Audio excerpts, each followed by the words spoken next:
Hey everybody, you are now tuned in to 2021 LTAB Florida Indy Finals. I was about to say team finals. Indy Finals. We'll get started in a bit. Get some popcorn, get some snacks, send the link to everybody. We're going to have a really good time tonight. And I'm so excited to hear the poets. So if you're tuned into the YouTube live stream right now, send some comments. Get crunk, get rowdy. We're showing a lot of love tonight.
Good evening, good evening, good evening.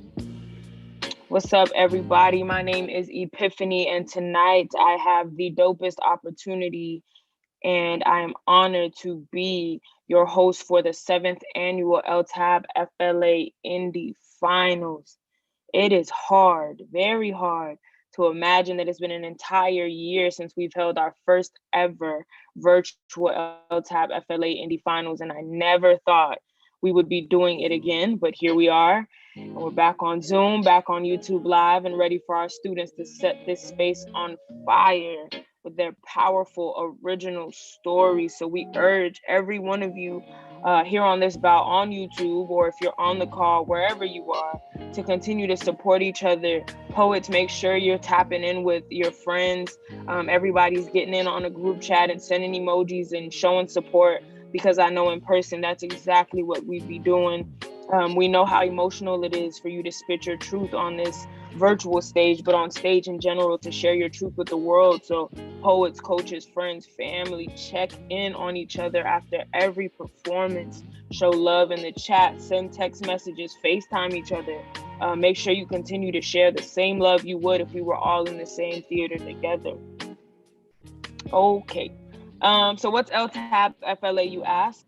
Inspired by the Chicago Poetry Festival, hosted and created by the Young Chicago Authors, LTAB FLA, presented by UKG and UPS, is the largest youth poetry festival in the state, featuring hundreds of youth poets from nearly 30 different schools, from Homestead up to Jacksonville, all who spent the last month competing for the championship title, for the chance to be right here, right now. And while this is indeed a team competition, tonight we celebrate the individual.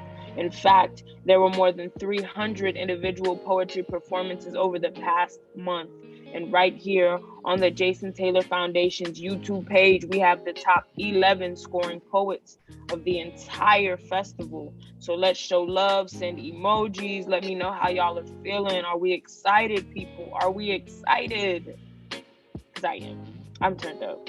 I'm really looking forward to hearing what these poets have to say.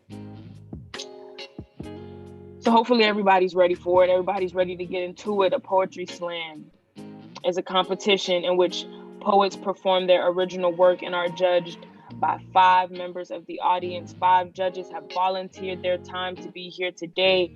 They have been instructed to score the poems on a scale of 0 to 10 based on content, originality, and performance. A poem that gets a 0 should be the worst poem you've ever heard. It actually sets the whole art form back 100 years. Y'all know what poem I'm talking about. I don't know what kind of poem I'm talking about. We don't have to get too much into it. A score of a 10 is for the most amazing, unbelievably brilliant poem ever written. And of the 5 scores, we will read them from low. And of the 5 scores, we drop the high and the low and add the 3 in the middle, giving the poet a highest potential score of 30. Poets get 3 points plus a 10-second grace period to read each poem. If you go over time, points will be deducted from your total score. Time starts at the poet's first utterance after announcing their name and school. This will be a 3-round bout, but we switched our format up from anything that you've seen in previous years. In the order tonight, poets were performed in what was a predetermined. The order tonight's poets will perform in was predetermined by a random draw. I'm clearly having a night, right? In round 1 and round 2, you will see all 11 poets perform.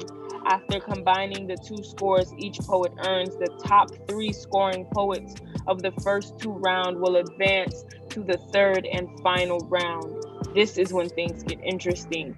Each of the 3 remaining poets perform a 3rd piece for you, and we add their scores from all 3 rounds together to determine a winner. Now, while we all recognize this is a competition and that this is the Indy Finals, please remember that the point is not the points. The point is the poetry. Everyone in this room and out there on YouTube should be supportive, show love, positive vibes only. Don't be that person. Just don't be that person, and we know what person I'm talking about. Come show love in the space. We're meeting new people. We're building connection. We're building community. We want it to be as unique, beautiful, organic, and genuine as possible, but all in the name of love.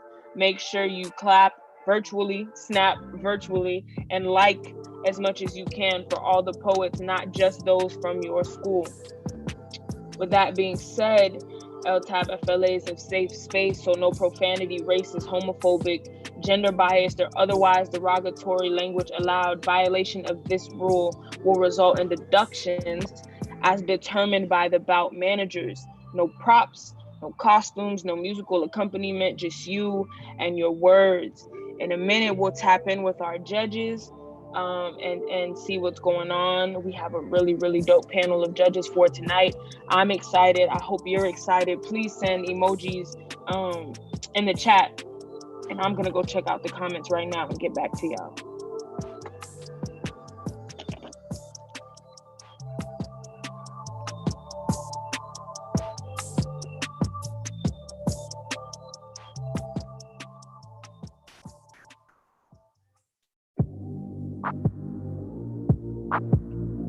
So there are a lot of people in this chat right now showing love. Hey.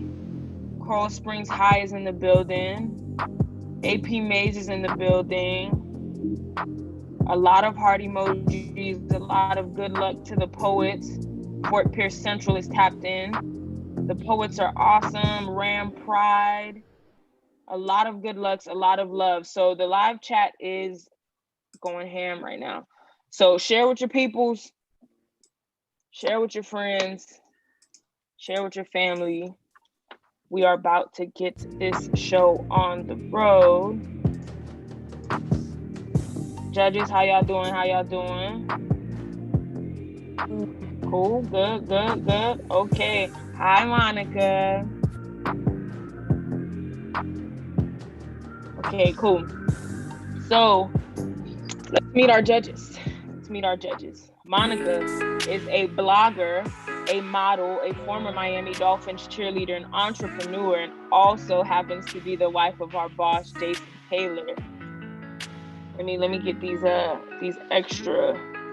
Okay, boom. And has 3 years of experience when it comes to judging. So we already know, qualified to be here. John, can I get a wave from Judge John? Boom. John is an attorney, a frequent contributor to Huffington Post Live, and regularly appears on MSNBC, BET, Al Jazeera, America, and TV One. If I butcher that, we're gonna let it slide. He's a professor at the Omega School of the Applied Arts and Sciences and the founder of Icon Talks. He moves and works with a lot of creatives and understands what creativity looks like. John, can we get another wave? Boom. Everybody send love in the chat for Monica and John. Nate D. Where you at? Yo. Nate D is an artist whose work is one of the most recognizable in all of South Florida and has painted canvases and murals across the globe. He is heavily influenced by his Haitian roots, the drama of Greek Hellenistic art, and pop surrealists. He's already in the creative field, and this is right up his alley, so of course he's qualified to judge. Thank you, Nate D. Next up, we have love of my life. No, I'm kidding. Megan Noel, who is a 13-year English teacher for the School of Broward County. Currently, she educates incarcerated youth at Pompano Youth Treatment Center, a residential site of the Department of Juvenile Justice. As part of her work with Broward County's Department of Equity and Diversity, she grades creativity. So this is what she does. This is right up her alley too, right? Thank you so much for being here. And last, most definitely not least, we have Judge Helena. Boom. Okay. Helena is the board chair for Save LGBTQ, South Florida's longest serving organization dedicated to protecting members of the LGBTQ community against discrimination. She is also a career educator, having spent more than 20 years with Miami-Dade Public Schools. She values what students have to say and knows that tonight's young people will change the world. Shout out to our amazing judges who are coming in here more than qualified, okay? Y'all be nice to them tonight because they know what they're doing. But also, if you feel like they don't know what they're doing, y'all know what to say. Y'all know how to move. So, audience, please remember, even though this is a virtual bout, and we can't see all of your beautiful faces in front of us. It is your job to be as responsive as possible, and here's how.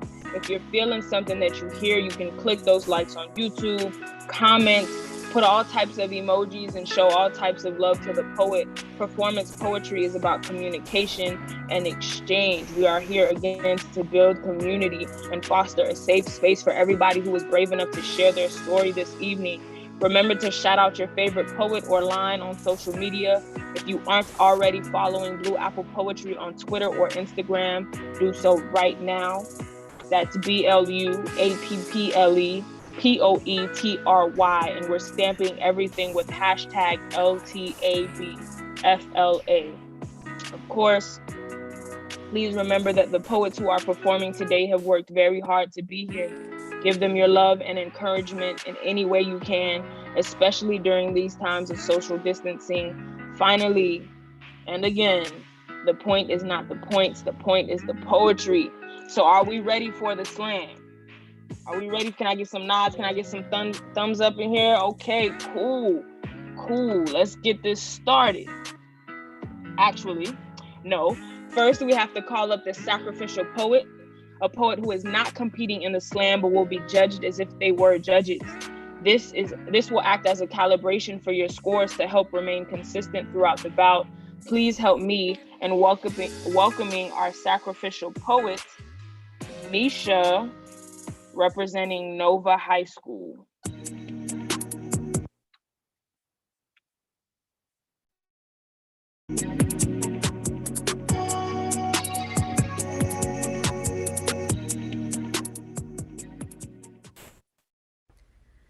As I sit in this calm, I see things I hadn't seen before. The word perspective plays in my mind as if we were talking again. My sister, you were right, because it is about perspective. You can look at my hibiscus and see a dead flower, but I'll smile because I know that she once bloomed. And when she bloomed, she was passionate. She was beautiful. She felt the wind pass her by, even if it was just for a day she lived. She gave the highest praise. Like a child, she held her father's arms to cross the street of ache. It feels like waves. Sometimes it hits you hard and fast, and sometimes it goes by slow, and you'll gracefully lose control, but you'll never know. And at some point it feels as if the waves hit too hard. I become frantic, not okay with losing control. It's like I forget how to swim. I drowned. I want to swim again, but it seems as if the waves always overpower. I want to speak, but only words of uncertainty will come out of where I think I'll end up, because it's all I have consumed and it's all I think about. Papa could only swim for so long. He was a good one too, but when he got tired, he let the water carry him. In this, I know I can only meet peace when I lose control. When I let the water carry me back home. Father, show me the beauty I had not seen. I'll sink, but I'll rise with new eyes. I know I am nothing without this touch. So I dress this thing called pain in gold. I light it on fire, and I choose to amplify it to the world. Thank you.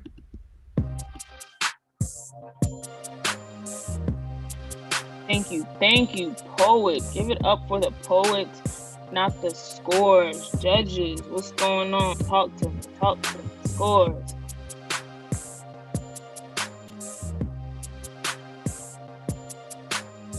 Okay, low to high. We have an 8.6, an 8.7, an 8.8, an 8.9, and a 9. Ooh. Judges, are you ready to start the bout? Audience, let me know, are y'all ready to start the bout? we will get started with LTAB FLA Indy Finals. Let's welcome the first competing poets representing AP Mays Center of the Arts. We have Melanie Costa. Oh, wait a minute. I'm wrong. Representing Coral Springs High School, we have Rashay McDonald.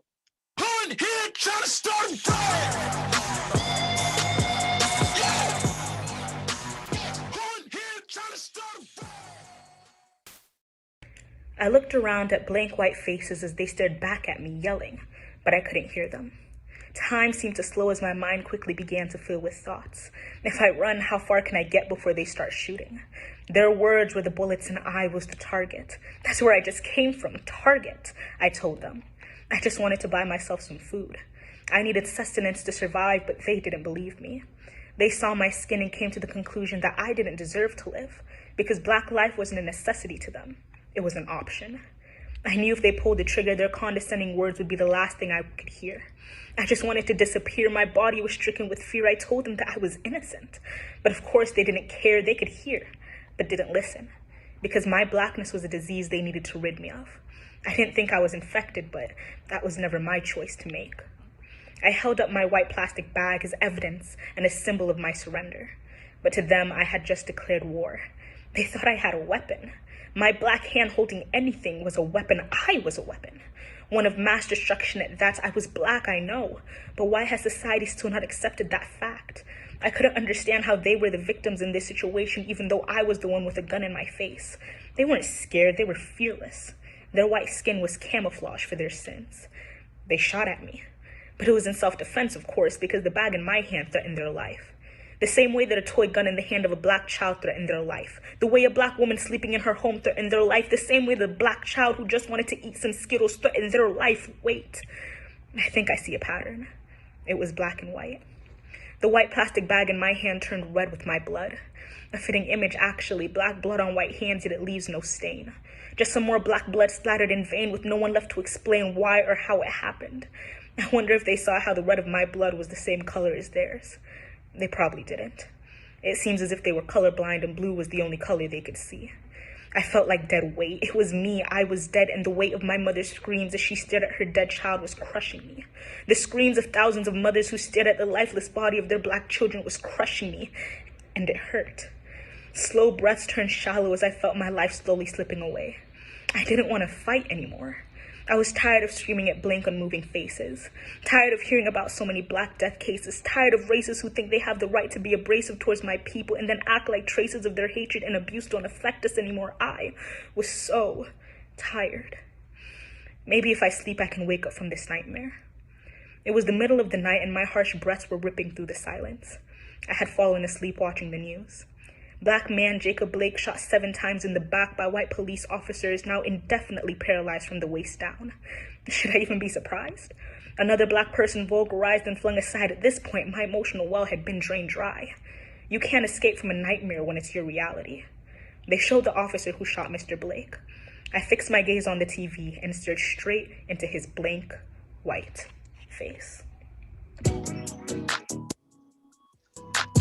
Oof. Thank you, poet. Thank you, poet. Judges, talk to me.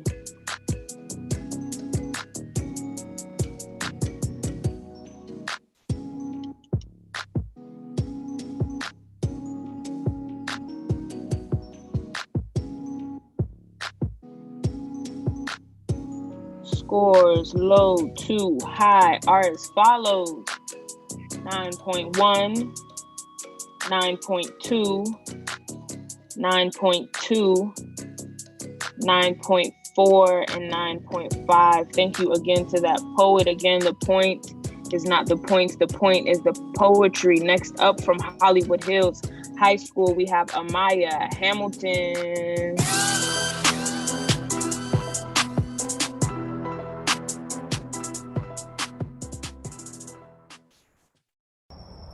Hi, I'm Amaya, and today I'm representing D. O-A. D. O-A. Okay. And yeah, this is my poem. These are my favorite jeans. The light blue highlights my melanin, caresses my mother-given curves, have rips on the knees and one on my right thigh.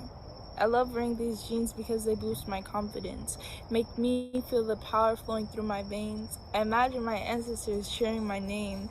Each cheer gets louder and louder with every step energized with the electricity from my roots. From my roots come this strong woman who struts with a smile, turn heads left and right. This woman who feels proud in her own skin she knows she looks good in. But when guys see the rips in my jeans as an entrance for their hand,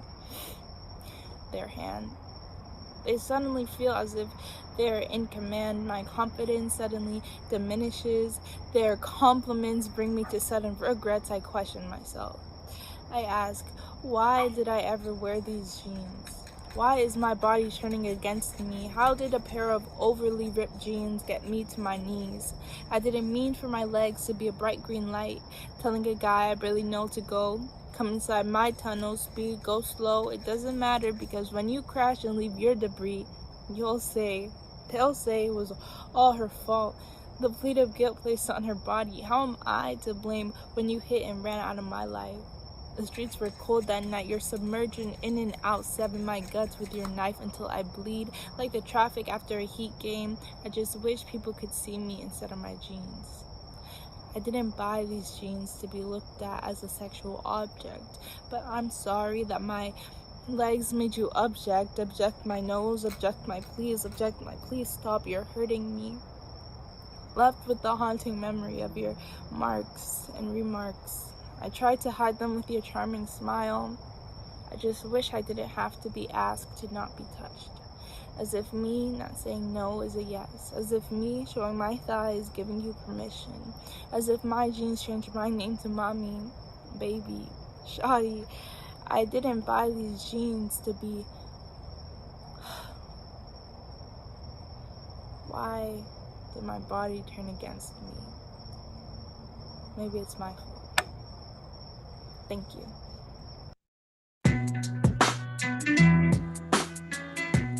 Thank you for that poem, poet. I see y'all showing love in the chat. I am checking it out. A lot of snaps, a lot of hearts, a lot of support. Thank you so much. Judges, what are the scores looking like?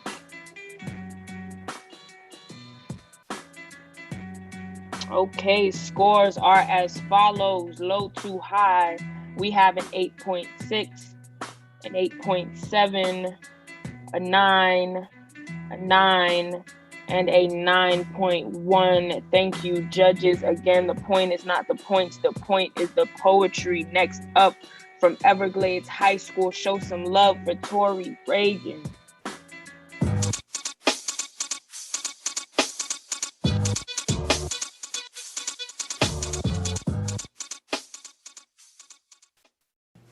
There are 6 different types of pieces in the game of chess: pawns, knights, rooks, bishops, the queen, and the king. Chess is a game of complexities and skill, a game where you must think about your next kill, but you see, the game of chess, the one deemed so complex, is quite simple when you've been playing it all your life.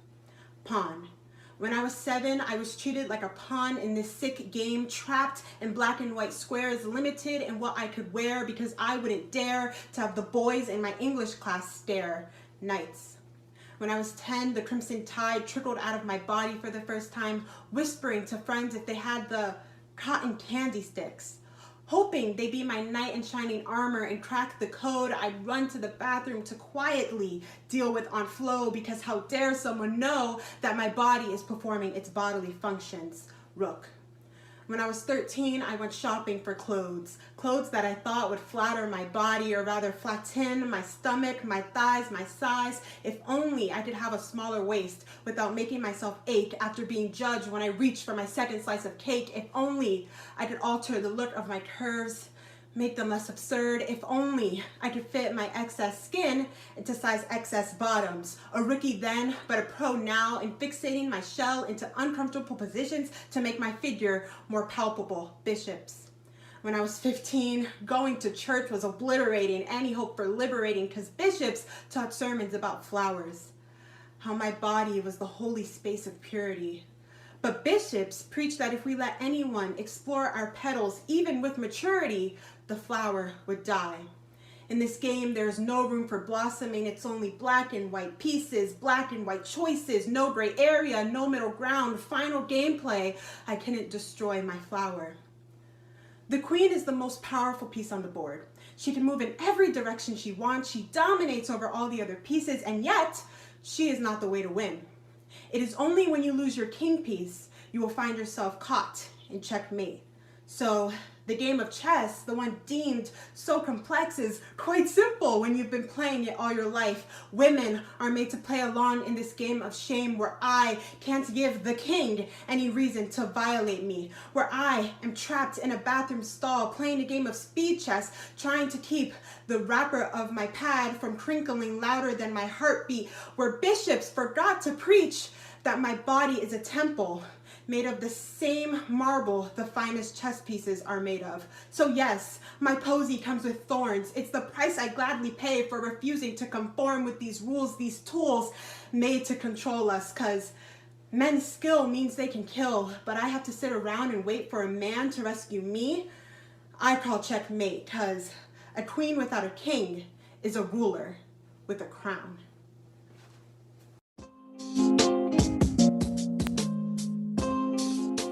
Thank you, poet. Thank you, poet. Judges, as Gabby would say, what say you, judges? Scores. Low to high are as follows: 8.7, 9.4, 9.5, 9.5, 9.6. Thank you, judges. Next up, hailing from A.W. Dreyfus School of the Arts, we have Lauren Ortega.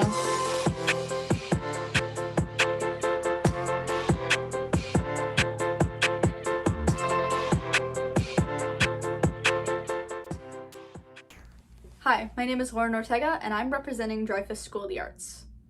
People want me dead. They want me dead, they want part of me dead, and I go on living even though I know that these poems will never be enough. Because when Karen Frank McCarran pleads guilty to smothering her 3-year-old daughter Katie with a plastic bag the day before Mother's Day, the Chicago Tribune chooses the headline, "Daughter's Murder Puts Focus on the Toll of Autism." Because when Alex Sportolakis, 16, is stabbed to death, the court calls it manslaughter. His mother and godmother get just 3 years in prison and their own documentary. Because when Laurel Austin is alleged to feed her boys chlorine dioxide as a cure, the state says that that's not serious enough for them to take action. I carry these stories for the rest of my life. I don't have time to write epitaphs for every grave in an age when people think we're easier to bury than we are to carry. I don't want these poems to be my obituary. God, you didn't have to do this to them. People like us, we learn how to hide, how to stuff these parts so far down we don't know if we'll find them again.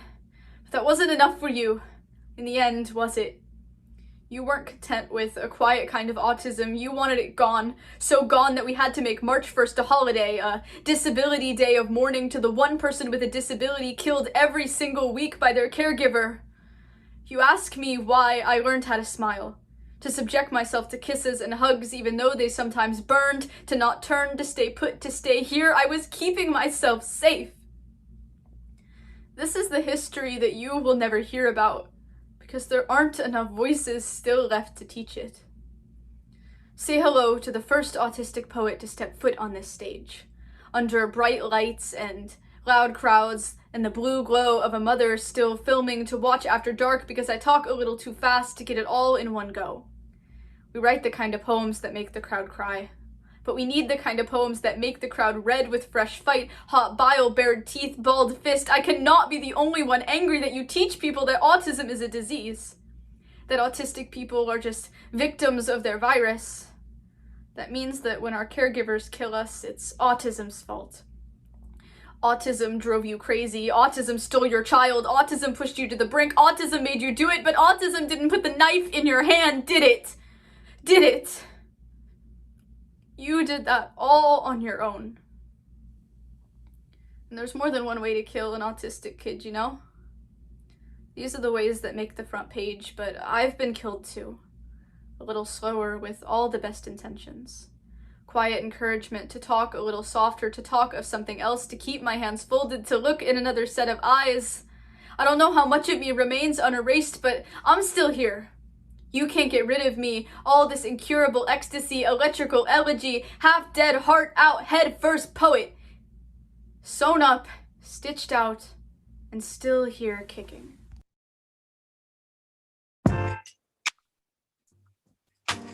Period, poet. Thank you so much for sharing. I like to say this at some point in every bout. People are statistically more afraid of public speaking than they are of death. It takes courage to share your truth, to share your poem. And although this isn't live, this is being live streamed to a broader community than the comfort and safety of their notebooks. These poets are sharing their stories, show love, be positive, and build community. We'll start with the scores, low to high. We have an 8.9, a 9.2, a 9.4, a 9.6, and a 9.8. Thank you, judges, for the scores. But again, the point is not the points. The point is the poetry. Hailing from Fort Pierce Central High School. Next up, we have Jay Valentin.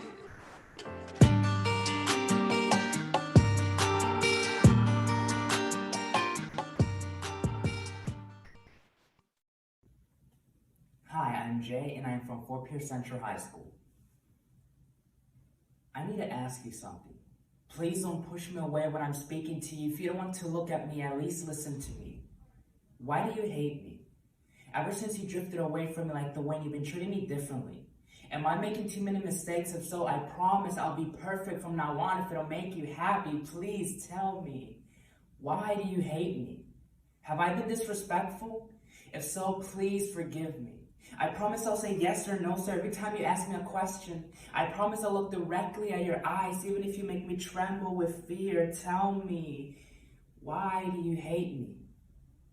Just because my father loves me doesn't mean you can. Is it because I'm not your son?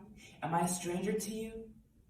Tell me, why is it that every time you get mad, you beat me? I know I'm not your son, but I promise I'll be obedient. I won't repeat my mistakes and obey every rule in this house. I'm just trying to make you happy. Can't you understand that? Answer me. Why do you hate her? Why do you hate my mother the same way you hated yours? Did your mom make you absorb your emotions? Did she make you suffer like an animal in the streets? Do you think all women are like her? Can you trust my mother for once? Can you stop hitting her so you can see that she will treat you better than your mom? Answer me. Why do you break us? Why do you break my emotions just how you break my mother's heart every night? We pour tears into our buckets just to show you only our happiness, our love. How much energy do we need to waste until you finally smile at us?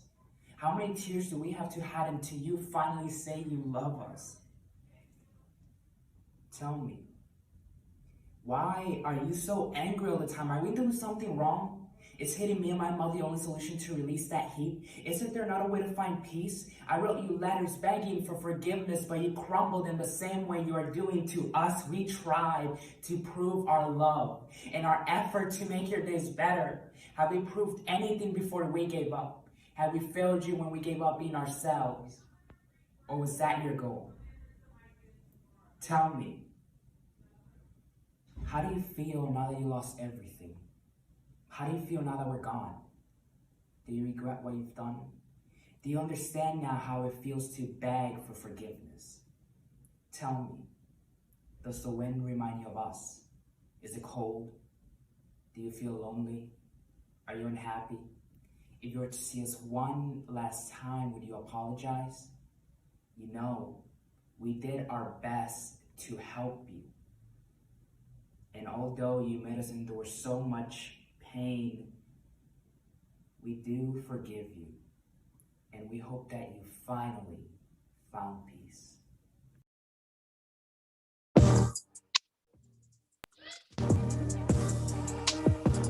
Thank you so much. Again, that was Jay Valentin, if I'm pronouncing that correctly, from Fort Pierce Central High School. Judges, what are we saying? What are we talking about? I think I'm waiting on scores from one more judge.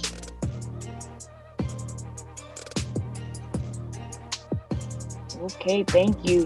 Scores low to high are as follows: 8.5, 8.5, 8.9, 9.5, and a 9.7. Thank you, judges. We will keep this show flowing. Next up from AP Mays, we have Melanie Acosta.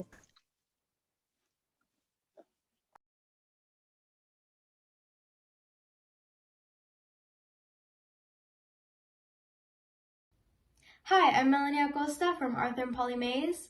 Livewire Poets, turn the mic on. This is for the girl in the mirror.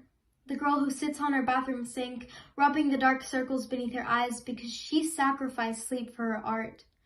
The girl who stares for hours at the mosaic of her skin, scars like stars scattered across the night sky, not out of vanity, but out of bravery, because yesterday she didn't have the courage to look at herself at all.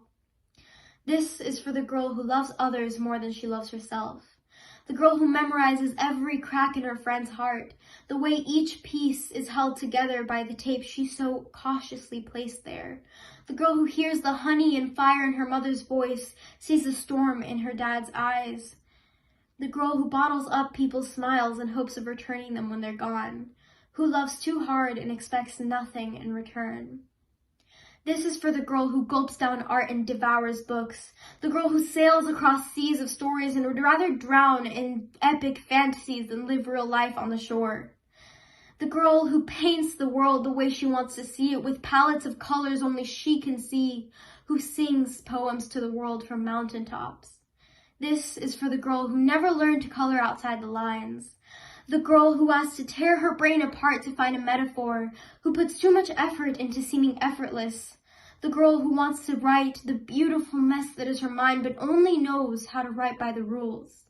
This is for the girl who is a storm, who weaves wind with her words, the girl with a fire in her eyes that can warm the world but can burn it to the ground. This is for the girl who is just a girl but can be a storm or a fire or anything she desires. This is for the girl who listens to these words. Another girl who needs a little hope of her own.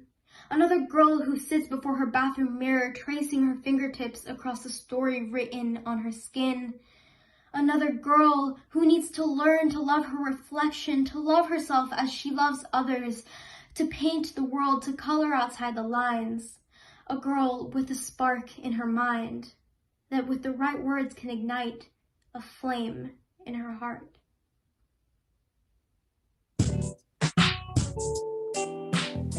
Amazing, poet, amazing. Thank you so much for sharing. Shout out to DJ Preach. These are my kind of tunes. Mellow, still got a little bop to them. Thank you. Scores low to high.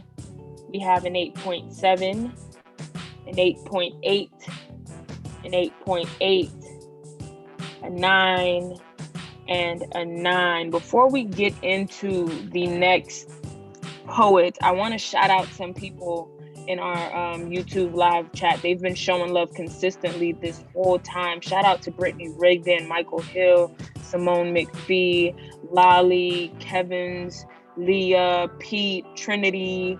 Y'all are showing a lot of love, being supportive for every poet, and I really appreciate that energy. As program coordinator, it is awesome to watch the community show up and show out for these poets. We will get into the next one coming from Millennium 6 through 12 Collegiate Academy. Make some noise for Nia Lewis.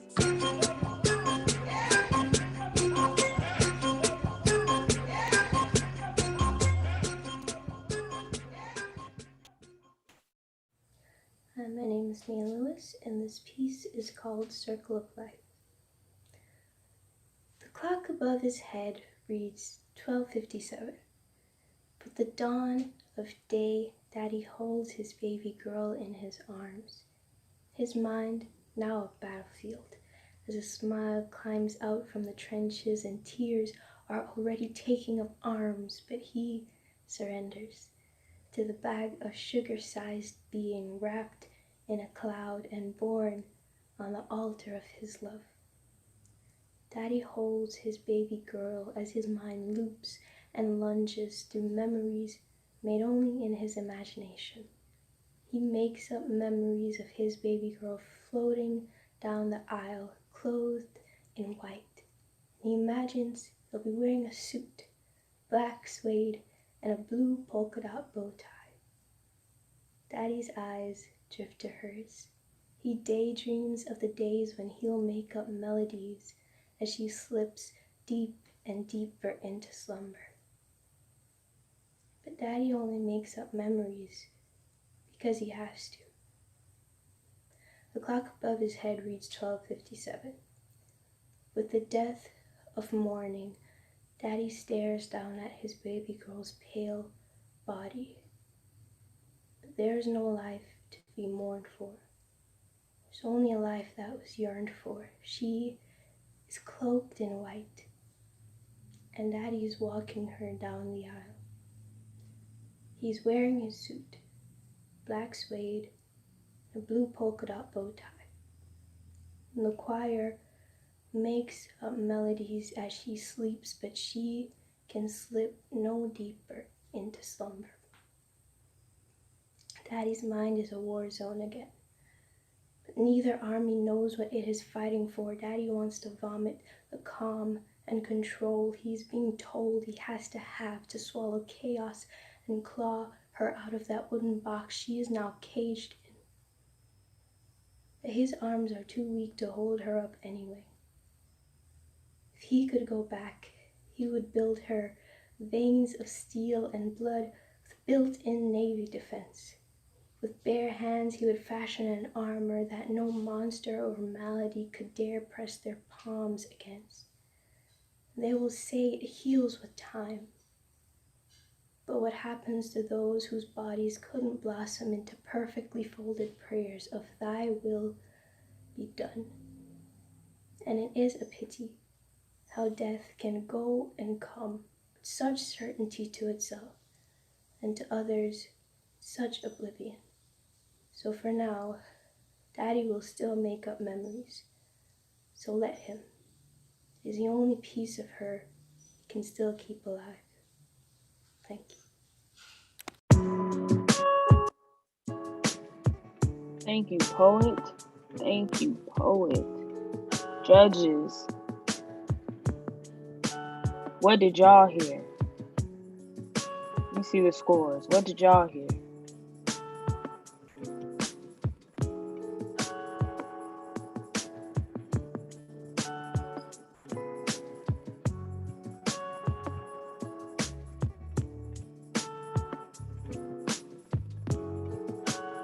Okay, scores are as follows: low to high. We have an 8.5, an 8.6, an 8.6, an 8.9, and a 9. Thank you, judges. We will keep this show on the road. Coming from Fort Pierce Central High School. Show some love, make some noise, holler in your houses for Laura Eugene.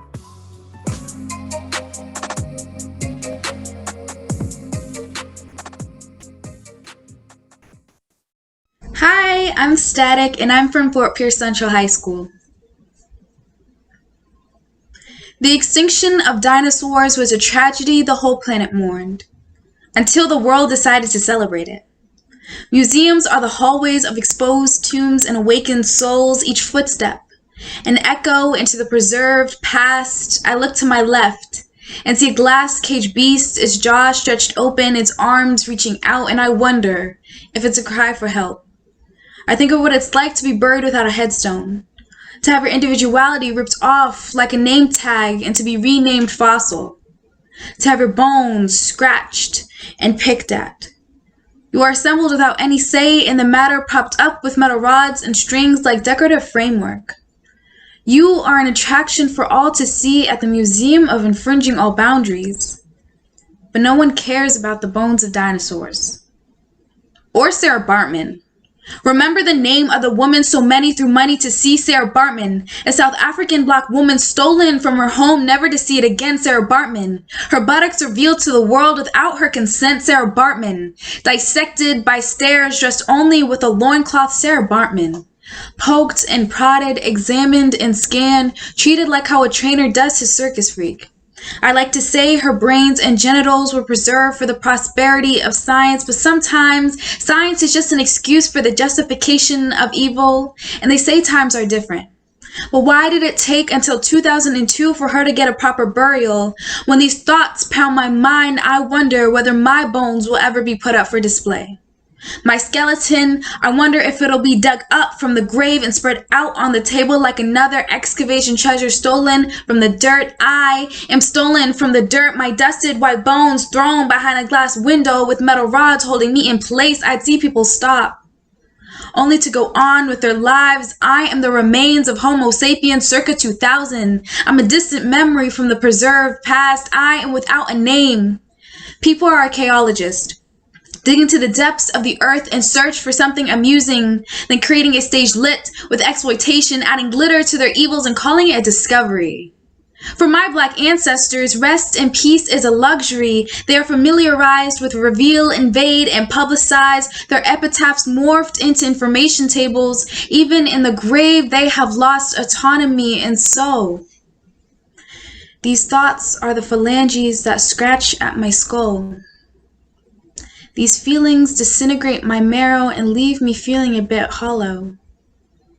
My spine plays chords on my nerves because I've come to the realization that people want to show from something unseen before. But if I'm meant to be part of an exhibition, let my bones be memorable.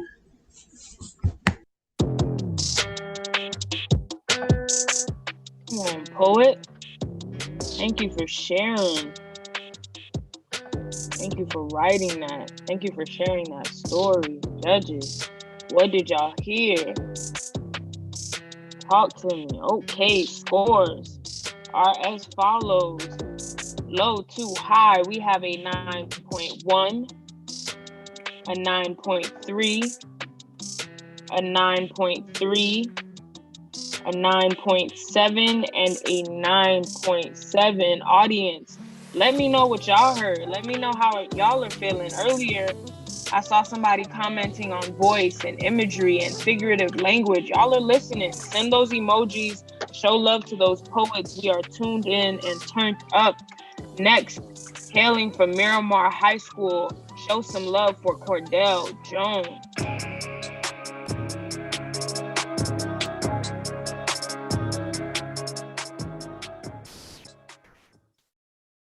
Hi, my name is Cordell, otherwise known as Shady, and today I'll be performing my piece, Go to Hell. I was told the pearly gates are too pearly for me, where angel wings can never fit on my fire-scorned back, and that horns fit better. Told that my lifestyle is seen under a demonic eye, an eye that only blinks for me and not those who wear white robes during the day, but wear their money on their sleeves to even take from a poor man's plight, and not those who wear animal skin bags that are clutched by their God-fearing hands with all their might, claiming that they're saved but committing adultery every night, and even living like us, but claiming that they're well-behaved and not running from their truth and being completely depraved even out of spite. Where love and lust lives tangle themselves into a web that blocks me from blessings to a heavenly forever, forever mentioned in a specific book whose one specific version they follow with a specific mistranslation that was specifically written 500 years ago, that those specifically weaponized against those like us. So instead of arguing with those who want me to wear a halo, I'll just go for the ones who will put me in some fiery red tails, where I can escape the inescapable judgment placed on me years before I'd face my oncoming judgment day. You'd want me down there, so give me the easy access way down there, or I'll hitch a ride with Lil Nas X and smoothly glide down there in midair. Wouldn't even have to scream a loud prayer for me to go down there to the doom and despair. Quickly speeding past the clouds filled with hypocritical holier-than-thou people to mix and mingle with the hotties by the hellfire. You know we even have a jacuzzi down here that never gets cold, and it's great for a never-ending tan. It's filled to the brim with all those you've stoned, cast out of your scripted film facades of a forever slumber, basically everyone that isn't y'all, and is lively with all those who once wanted to uphold the dream that you wouldn't even let them go to sleep to. So instead, I'll gladly reside here. Run me through Dante's Inferno, throw me down the 9 circles of hell so I can hula hoop with them, throw me in the thorn chain, scarring and all so I can be allowed the chance to swim in the lava lakes and rock climb the ash-burnt mountains so I can enjoy a place where my life isn't already burning at the seams, where my life isn't already waiting to be persecuted by the beliefs you stand on, where my presence makes even your holy water turn ungodly, where just a glance immediately shows me burning for eternity, a place where a mix of Negro spirituals and club anthems won't be met with verses to a song we would never be able to sing. Just give me my rest in my peaceful hellscape you want me in. The fire would comfort me, more than the opinionated overglow of white light ever did. You can't demonize the demons, especially when the angels aren't all that angelic. Thank you.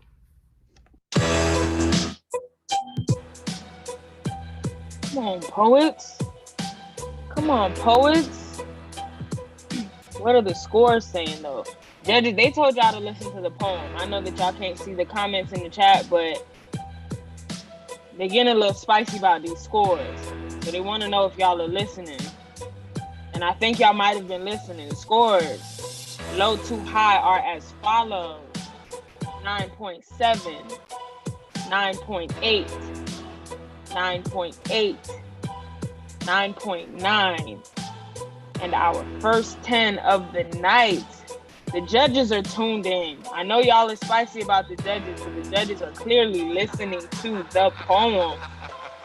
Next up, coming from A.W. Dreyfus, we have Isabella Ramirez.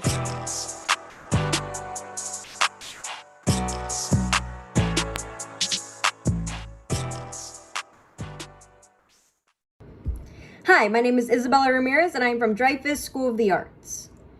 Nobody likes the 7th grade. It's all pit stains and puberty and pimply pre-pubescent boys who think they've got swagger when they harass and hate on you in the halls. It's trying to fit in and realizing you'll never fit in. It's not knowing if you'll be more bullied for your individuality or your attempts at conformity. For me, 7th grade was all leggings and tank tops because I figured if I could never be a basic white girl, I'd at least try to dress like one. It was looking at the popular girls and wondering why they were always blonde hair and blue-eyed as if their whiteness was the price of admission. I felt their stares burn through my back in the cafeteria because they resented that black and brown girls could be this smart and this pretty. And it wasn't just the popular girls. It was my 3rd period teacher reading out my name from my report card and adding 5 extra last names. Isabella Sofia Ramirez became Isabella Sofia Garcia Gomez Martinez Lopez Hernandez Ramirez. She reduced my identity to a joke and the whole class laughed. Just like they laugh at my parents' accents and the janitor's English and my language in Spanish class. They watched me drag my straight A's and my dignity back to my desk and bury it deep in my backpack. When you go to a predominantly white school as a Latina, you realize the education system was never built for you. I was never smart, just smart for a Hispanic girl, because even when my freshman teacher called me one of his most brilliant biology students, my guidance counselor only saw gold hoops and stereotypes. Told me that chemistry class and cholas don't mix, but tells Kyle he can go to Harvard because a white boy only needs a 2.5 GPA and daddy's money to get in. She tells me my dreams of being the first in my family to attend an Ivy League are too far out of reach, but it's okay. It's not like I didn't already know how much Americans hate dreamers. And when I actually make it in school, the white kids in my AP classes will look at me like I'm a foreigner. They hide behind microaggressions as if I don't notice. They only listen to me after they've seen my test grades as documentation. They slightly hint that I don't belong here in the same way they think my people don't belong across their borders. They colonize my education like they did my ancestors because my presence in their classrooms means I've overstayed my visa. They think Latinas can only be housemaids and trophy wives, but take Spanish just to be as smart as me. I'm already on my 3rd language, but sure, I'll try to keep up. And when I get into the 3rd best university in the nation and my dreams become a reality, the bitter white kids call it affirmative action, but I prefer to call it karma. It's about time we Latinas got our reparations. And if I could go back and talk to my 7th grade self, I tell her you'll learn to deal with the white girls and teachers and counselors and AP kids, but be proud you are Latina, because it means your strength and your smarts are unteachable. Come on, poet. Sharing their truth, sharing their story. Again, that was Isabella Ramirez, all the way from A.W. Dreyfus. Judges, what did you hear? What are the scores saying from low to high? We have a 9.0, a 9.1, a 9.6, a 9.7, and a 9.8. Thank you, judges. Moving on to the final poet for our first round, coming from Charles W. Flanagan High School, we have Christopher Simpson. Show some love, show some love.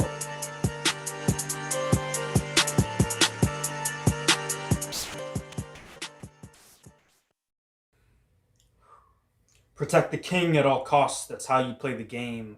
Protect the king no matter what the sacrifice, that's how you win and thrive. Protect the king, because that's how you stay alive. Protect the king, and you will surely never die. My father taught me how to play chess when I was younger. A time that fades away because I'm wiser and older. It's over, but that's a conversation for another time. Time is too large a concept to cover here. So my father taught me that I was the king. So the queen would sing for me and soothe me with her charms. She was mine to command, mine to have harmed. She was elegantly armed to sacrifice herself. But I had many expendable underlings. Now, I might be a leader, but on the basis, I don't think people can be under others because of nicer faces. And don't even get me started on superior races. Whoever says there's such a thing should go... Again, a conversation for another time. Instead, I'll line this up nicely, like a straight shot arrow, but with lyrical slicing. I might be a leader, but I'm such a believer that I will not wear that crown. It's too pricey.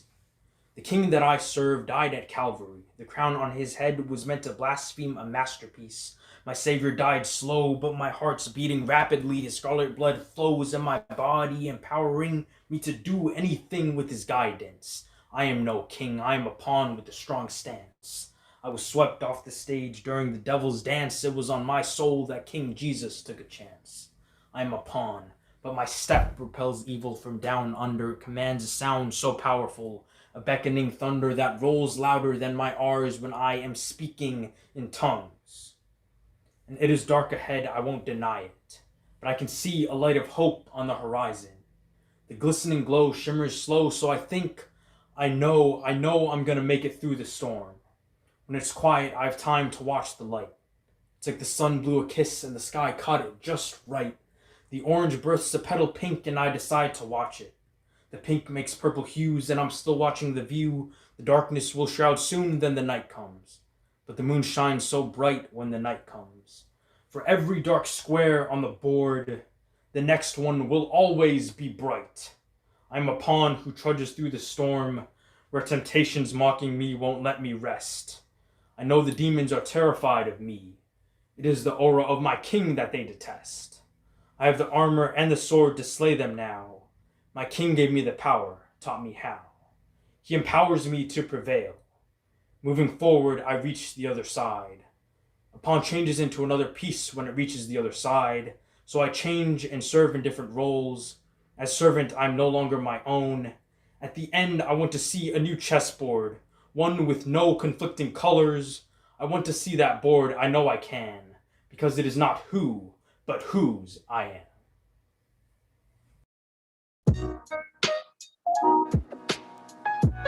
Hey, poet. Thank you, judges. Talk to me. What say you? Scores are as follows. Low to high, we have an 8.8, an 8.9, an 8.9, a 9.1, and a 9.2. Thank you, judges. That was our final poet for the first round. We're getting ready to go into round 2. However, I did want to remind the audience, since you all are being so supportive and showing out tonight, that we hope to catch you here on on YouTube Live, the streaming platform, showing love tomorrow. We'll actually be in person with our poets, But you all are more than welcome to return back to this chat and show love and be tuned in. Again, that is tomorrow. You can find all of the details on our social media if you need to refer to it. All right, the first, hang on. Let me make sure we're good to go.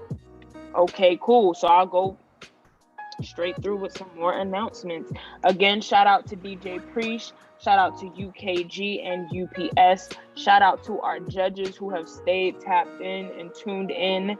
Let's read some comments on YouTube Live. Oh, we got some what? Listen to the poet. Y'all didn't drop. Y'all ain't coming up off them scores. They feel like y'all not listening. So hopefully y'all get it together. And they say, I don't know. Listen, it's not me. Don't shoot the messenger. I'm just reading the messages. And some of them feel like the judges aren't listening. So I'm just going to put that out there so y'all can sit with that in y'all spirit. Let it marinate like neck bone juice and get to the next round. They're sending emojis. They're sending hearts. They're quoting poets. Flowers. Shout out to Kimberly Ortega, Andre Bolivar, Christy Modia, Snapper the Poet. Again, very consistent throughout this bout, sending clapping emojis and showing love. So it's not all bad. It's not all bad, but they want y'all to get it together. So let's, hold on, let me make sure I got all my ducks in a row. DJ Preach, can we get something hype? Can we get something hype real quick? Just so I can turn up before we roll in round 2. See, Judge Megan knows I be acting a fool. Don't shake your head at me because I'm gonna be hype. Okay, rolling into round 2 to kick off the bout. We have from Hollywood Hills High School, we have Amaya Hamilton.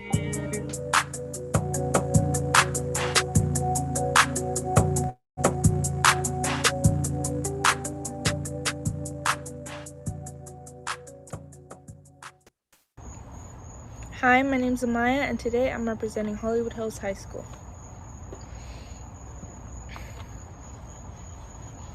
Every time I hear a song, I relate it to you. Because songs tend to hit different when you've experienced what the artist is talking about. My playlist turned into stories about us. No es una obsesión como el remeo, pero my infatuation is translating to another form of love. J. Cole got me dreaming about how every time you go to sleep, you look like you in heaven. Thinking about how when I'm with you, I feel so alive and I don't want to die. Catch me, I fall in love like it's the first time. And like Tyler, I never would have thought that feelings could get thrown in the air because I accidentally caught that. Can't be vegan because every time I hear your name, I can't stop cheesing. You officially put my feelings inside a Ziploc bag. And like Aiko, I got you sprung up in the springtime. Y haces que mi corazón se emborrache y I get clumsy and I fall for you, but I love you. And as an adventurous person, it doesn't hurt to have a partner.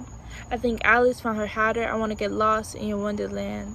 The lost boy finally found his Peter Pan, and together we will fly away in a cloud of green to your beautiful destiny.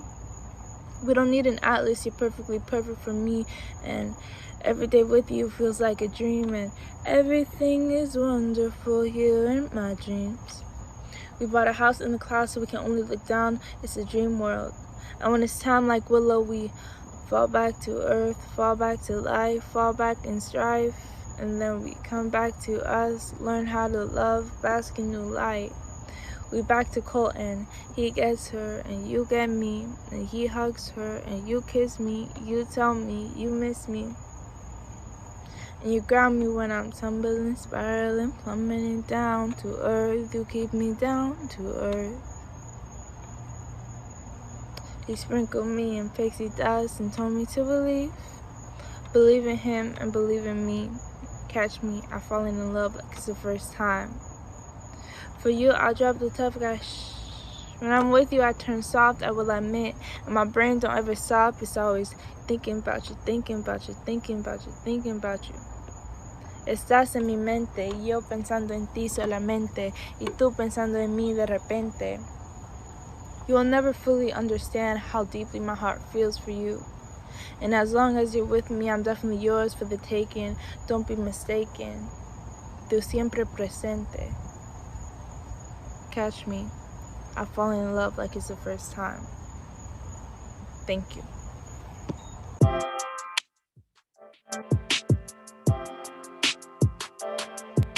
Thank you, poet, for sharing. Judges, what's going on?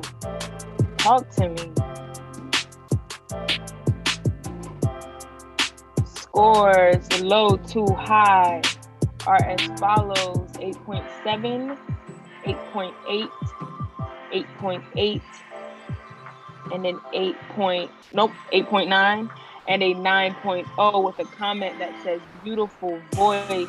Again, those scores are 8.7, 8.8, 8.8, 8.9, and a 9.0. Thank you, judges. Next up from Miramar High School, show some love to Cordell Jones.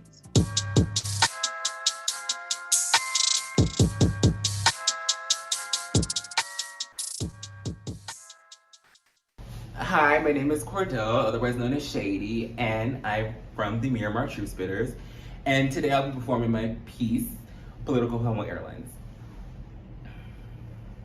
Welcome to Political Pomo Airlines, a flight experience worse than the speed of freedom that you'll never get. Thank you for flying with us, as you honestly had no other choice, just doing what we did a couple hundred years ago again. I know the seatbelts might look a teeny bit metallic. There's just some newfangled chains we're trying out for the times, you know. As you look to your left, you can see the window to what was social faux pas and jobs taken by those who don't want any of our passengers to have anything. On your right, you can see your free in-cabin complimentary Karen. She'll be sure to complain about you and call you slurs, call something that's yours hers, and complain to our in-flight manager, and the entire flight will be amazing. For her. As you may have noticed, we took the civil liberties of turning off your phone as we wanted you to feel trapped, stuck in time with each backstep into the past, almost like that quarantine you guys were just in. Anyways, as you move the seatbelt over your chest and waist, notice the insignia. The K's look a little bit brighter and redder this season. It shouldn't be too surprising as you've been terrorizing your lives from the very beginning, systematically making the system harder to crack even with resistance. Anyways, moving forward, something we normally don't do. As you look to your front, back, and side exits, you might notice that there are no exits. We decided to put a large "You're stuck here" sign in big red lettering to make you feel more comfortable. We know you tried to escape, so that was our safe proofing. You can try, but we've had countless others before you. George Floyd, Ahmaud Arbery, Breonna Taylor, Tony McDade, Freddie Gray, Alton Sterling, and the many others that you rallied for have been shot, have been hung, I'm so sorry, have been peacefully escorted off the plane. Just ask our undefensive stewardesses. They always comply. For your in-flight meal today, we divided them into sections. You all should know about that very well. One section is rich in the flavor we took and repackaged and gave back to you, and the second is tasty and flavorful, filled with sexualism within your own community. The scent of homophobia, bigotry, transphobia, sexism, and colorist tendencies is our extra little touch we added in there to make you feel more comfortable. The AC is currently broken, even though the feeling of hellfire shouldn't be too uncommon to you all, as the last 400 to 500 years on Earth have been like that for you. As much as you want to get off this plane, there is no escape. Avoiding the inevitable is just avoiding your fate. You're destined to lose with us. In case of an emergency, sit back, knowing that the next group of people will be able to see your remains, fight the good fight, trying to escape the escapade, knowing that within the next 2 weeks, us and all of our staff will be able to celebrate on these pasty white-colored airplanes.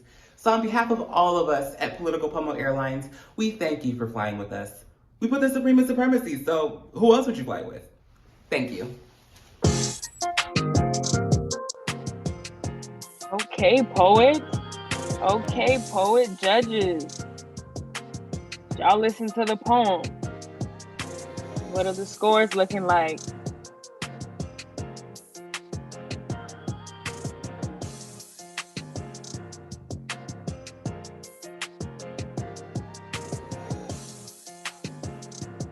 Scores low to high are as follows. We have a 9.4, a 9.5, a 9.7 with a note that says creative, a 9.8 that says I live, another 9.8 with a ditto to that living for this poem. Thank you so much, judges. Thank you, poet, for sharing your piece. Again, the point is not the points, the point is the poetry, but we love when the judges are listening. Next up, from Fort Pierce Central High School, we have Laura Eugene.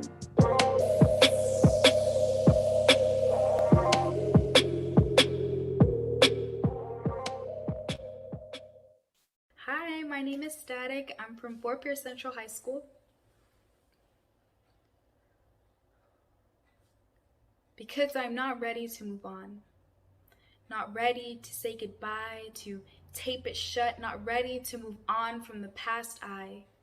Hoard boxes of painful memories, convincing myself I am in control when I've unknowingly boxed myself in because I am fragile. A boulder with cracks to its core, a squared shoulder that shrugs in cowardice, or maybe a sea that dried itself into desert. I'm now oceans of self-abandonment without an oasis. What I have to face is, how many SOSs can I put into pieces I call poems? Until I am in pieces and I no longer have poems to write, but because I am learning. Teaching myself how to outgrow past traumas, to foster them into futures instead of letting them parent me in the past. I am taking custody of the current and waves big and small until I have reached the beach of the inspired, not aspiring to become my hurt. I want to progress and passion, not perish in pain, because there are too many destinations to let my destiny be confined to the four walls of grief I have built. They say joy is the greatest act of protest. The harmonies of happiness give way to hope. I'm in a room filled with what ifs, but I relinquish my regret as a rebuttal, because if I'm lucky, or if I just allow myself to leave the baggage I claim to need, because the absence of pain is not the absence of me, because it was Alicia Harris who once said to her students, I will not allow you to rehearse a poem that hollows you. And to this I say, this rehearse is not a corpse driven by again. This recite is not the sight of a soul broken again. This is a reminder that as a writer, to mind myself again, that I am the sum of my parts, not the concave of the cruelty done to me, not to neglect the rooms behind my rib cage that free the laughter from my lungs. I will not waste away, not life on layaway, not spent chasing the fray to then try to buy more time because I'm afraid to move on. No, a boulder cemented in my truth. I was once sequestered on my own island, but that ship has sailed. Because I'm ready to move on now, ready to say goodbye, to tape shut the boxes of addressed trauma, because I'm convinced that life is an art form, and I'm an artist.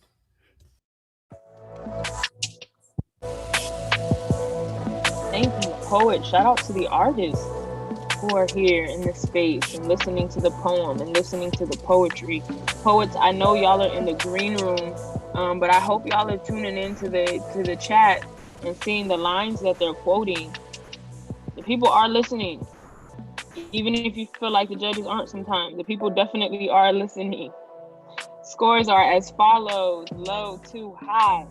We have an 8.9, a 9.0, a 9.0, a 9.1, and a 9.2. Thank you to our judges who have been holding it down all night, despite the fact that some people are upset with them.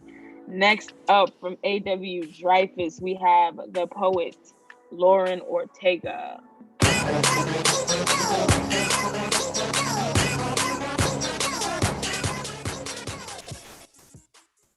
Hi, my name is Lauren Ortega, and I'm representing Dreyfus School of the Arts. It only takes a screenshot from Sia's new movie Music to completely undo me. When people ask why it's so important that autistic characters be played by actually autistic people, I show them music's lead. Maddie Ziegler, with her teeth biting her bottom lip and her eyes rolled back and her hands flapping like two fans in the fists of a sweaty tourist. She walks with a wobble and clutches the iPad that speaks her innermost thoughts when she can't. I am happy, I am sad. The inside of her head is a musical, plastic and colorful and blasting all the latest Sia soundtracks. Music is all about saving her. This beautiful girl with somehow still perfect hair who is trapped on the plane of a whole other world. They save her with plates of eggs that have ketchup spill smiles and with a prone restraint, which is when her sister pins her flailing, moaning body face down to the grass when she has a meltdown at the park. When the critics remind Sia that at least 20 children have died being held like this, she swears she'll cut the scene from her next release, but she can't seem to hear me cry too little too late from behind her Golden Globe nomination. This is my ode to bad representation, to The Big Bang Theory's Sheldon Cooper and Sia's music, to Rain Man now spit as a slur.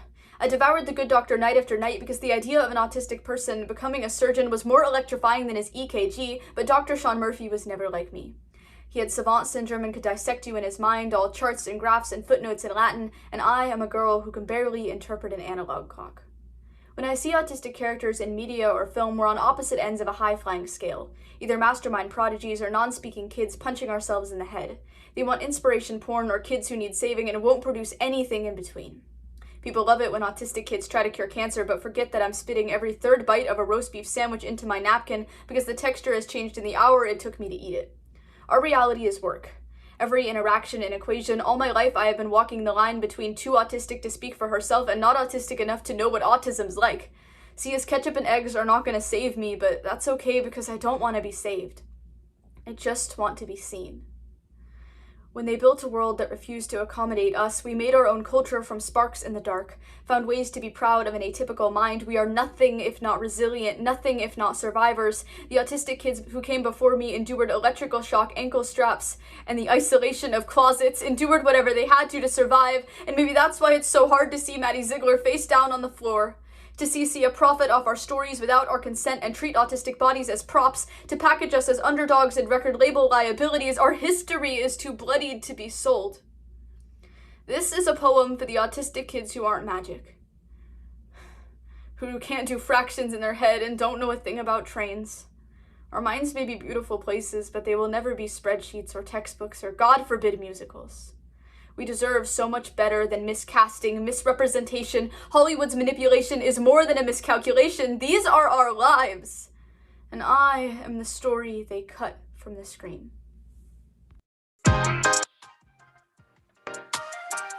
Wow. Thank you, poet. Thank you for sharing your story, your truth, judges, scores. In the YouTube live chat, we have snaps. Preach. They're quoting the poem. They're sending hearts. They're asking the poet to speak. They are listening in the chat. The judges have also heard. The scores from low to high are as follows. We have a 9.7. Hold on. I'm missing a score. We have a 9, a 9.7, a 10, a 10, and a 10. Now, if y'all are feeling salty about that in the live, let's talk about it. Because it sounds like the judges are listening to me. Shout out to the poets. Shout out to the judges. Shout out to the audience. We'll keep this show rolling. From Millennium 6 through 12 Collegiate Academy, the next poet up is Mia Lewis.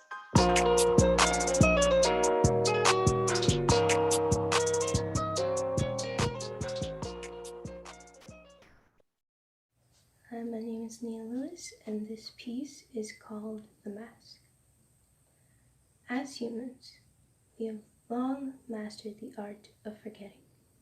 We cut out the memories from our brains, squeeze the messages from our tongues, sometimes forget we even owned them. Suddenly, the words that used to flow off our tongue don't really run like a river anymore. So I guess it was a drought. I think it must have been a drought, Lord, when I forgot I owned lips and looked away when a classmate lied about your word and says she's never even laid eyes on it. I found those lips and zipped them shut and looked away when she uses your name in air quotes, rolls her eyes as my mouth choked on my faith and I swallowed it whole. I remember my mask on most days. but I forget my mouth often and look away as someone uses your name to worship their own self-reflection. As they get on their knees, bow their heads, close their eyes, and pray to a mirror or a mask that they see as God. Some days I forget the mask too. Doesn't do much good anyways.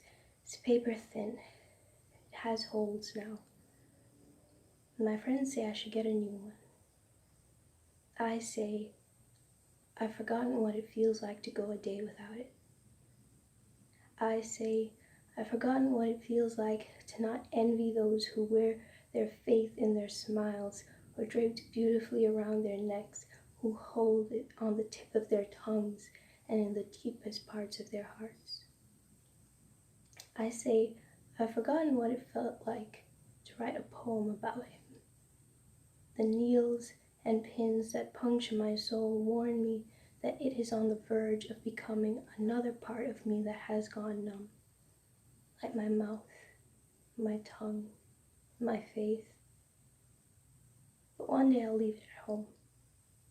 Not my faith, or my mouth, or my tongue, but the mask. One day I'll leave it at home.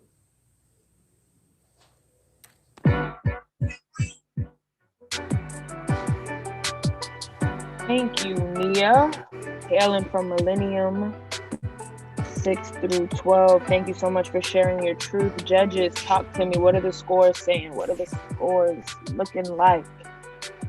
From low to high, we have an 8.6, an 8.7, an 8.7, 8.8, and an 8.9. Thank you, judges. Again, the point is not the points, the point is the poetry.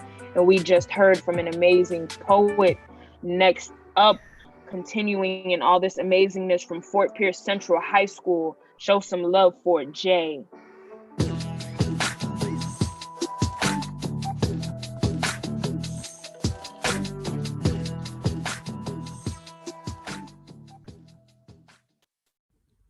Hi, my name is Jay, and I'm from Fort Pierce Central High School. Anxiety, my friend. On the darkest days, the light doesn't shine. Can you tell me why I have two separate minds, one of darkness and one of light? Both in war and darkness seem to win often. Anxiety, explain to me. Why do I have two different minds, both spilling each other's blood as they drain my energy? Anxiety, my friend. My heart beats like drums, creating a vibration that aches my chest. My heart is not an instrument, yet you have fun playing it, listening to each beat while I suffer from the pain I hate to deal with. Anxiety, my friend. There is not a day I don't think of the time you weren't around, the time I rode a merry-go-round and freed me from your battleground, but now it feels as if I'm living in hell. Healing a mental illness is not easy, but I wonder if I could find a cure somehow. Anxiety, my friend. I'm not the type of person to be so negative. I guess I need to find a therapist to find a way to get rid of you, because I cannot commit to fighting you alone. I remember when you were my social anxiety, convincing me not to talk to anybody. So why are you back with a different purpose? To stop me from living? I defeated you once, don't think I won't do it again for the second time. Anxiety, my enemy. Fighting you is quite challenging, especially when you love playing tricks with me by creating a battle within me so you can watch me tear myself apart. I'm frustrated with your actions, you just want to laugh at my reactions. Anxiety, my enemy. You exist for a reason, and so do I, so don't tell me my life is meaningless. I have no time to be part of your satisfaction, keeping me away from my friends and family so you can be alone with me. You're a fool to think you're making me weaker. The pain I've experienced in the past made me stronger, so you're only making me stronger. Anxiety, my frenemy. Stop holding a grudge against me. You're a fool to think that you keep making me weaker, but I am getting stronger. Anxiety, my frenemy. For the millionth time that I try to compromise with you, why can you leave me alone? You think you're the ruler of my throne, but one day, on the darkest days when the light shines, I will declare my throne. Take control of what I own. Anxiety, Buddy, I'm a survivor. Depression wasn't strong enough for me. Suicide, I was able to beat. So don't think I'll give up that easily. I know you will come and go, but trust me, this war won't last long. I'll win. I will win.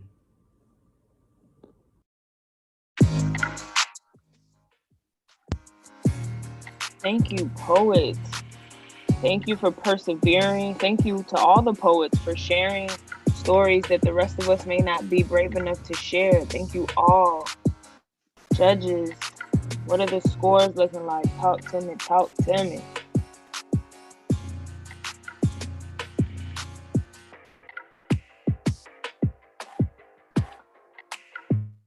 Scores low to high. We have a 9.1, a 9.2, a 9.5, a 9.6, and a 9.7. One of the judges said some of these themes are unexpected, and that is a fact.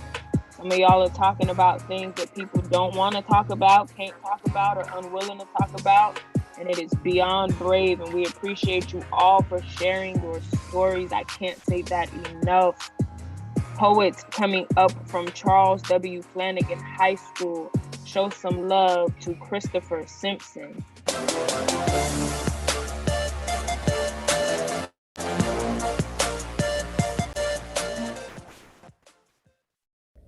Speak.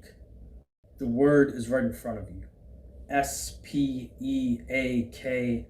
It was more like S-P-E-A. And then you're hanging on a cord, dangling on a word, and your mouth trembles with volatility, like you're on the verge of imploding, and it vibrates with intense frustration, and it feels like nations are watching you fall, peering down with critical eyes at your being of sorrow, praying for your demise, pondering how and why you even tried to speak, and desecrate their ears with your stutter, my stutter. Coiling around my words, slithering like sly snakes, how absurd to take my tongue for granted. I thought talking was a walk in the park. Easy peasy, lemon squeezy, until it became a lost art, and that snake kept coiling, kept on squeezing, and the venom burned my mouth, stinging like a bee. Those honeysuckle words got trapped like a sticky, bitter goo until I couldn't speak, and all I wanted to do was spit it out, they yelled. Mimicking my movements, just spit it out, they screamed. Mocking my maybe I never asked to be this way. The trip over words I can't even walk on, syllables I can't even see, tones I can't even touch. Your pointing finger pushes me into insecurity. Don't you see that there are 3 fingers pushing back at you? You stutter too, and don't even know it. It's in the way you live your life, stumbling on mistakes that have been claimed by the past. Pain doesn't last unless you invite it to stay a while. But while you trip over teardrops of missed opportunities, you're neglecting success. So honeysuckle sweet. Mumma is the sound of the monsters that bind you to struggles. They make dreams appear distant like dancing stars, coerce you to distinguish the difference clearly. Because dreams are not reality, they yell. Words cannot be spoken, they scream. Instead, they're there to tempt and taunt you, wanting so badly for you to stay silent. Dangling that treasure on a stick while you're dangling on that thread of a word, an obstacle, a strong delusion. I couldn't take it. But it took President Joe Biden 3 tries before he finally made it. Kendrick Lamar taught me that royalty was a component of my DNA, wrapping around the guanine and cytosine. If you have an opportunity to use your voice, you should use it. Words from Samuel L. Jackson. Having the ability to guide that ball through the warping wind was Tiger Woods' main attraction. Like Ed Sheeran, I practiced speaking while rapping Eminem in the shower. Trying to have guts over fear, fearing that I would never be able to overcome, I overcame. And Joe Biden, Kendrick Lamar, Samuel L. Jackson, Tiger Woods, Ed Sheeran, and many, many more were never to blame for the fact that they happened to have a stutter, an obstacle in life. But we must remember that our words do not define us. We define our words, our world. Just try your best to speak.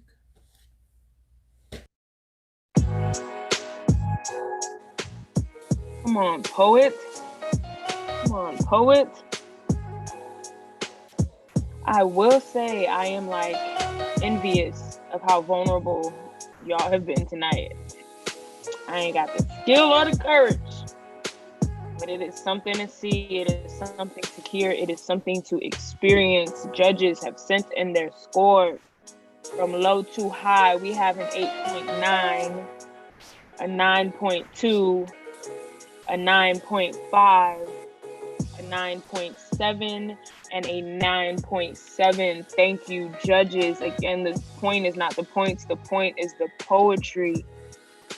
Hailing from AP Mays. Next up, we have Melanie Acosta.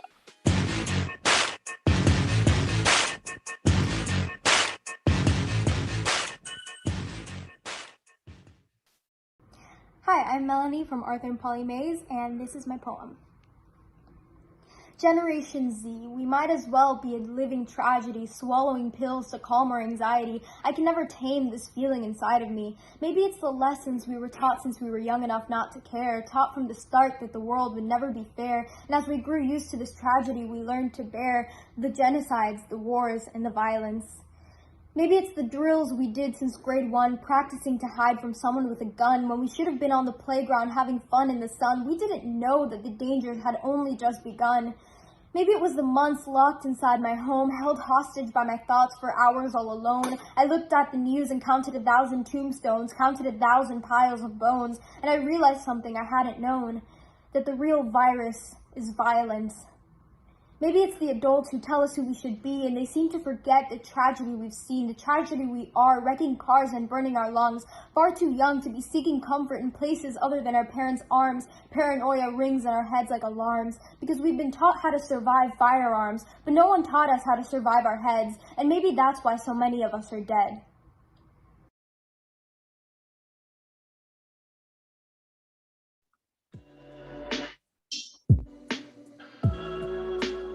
Thank you, poet. Thank you, poet.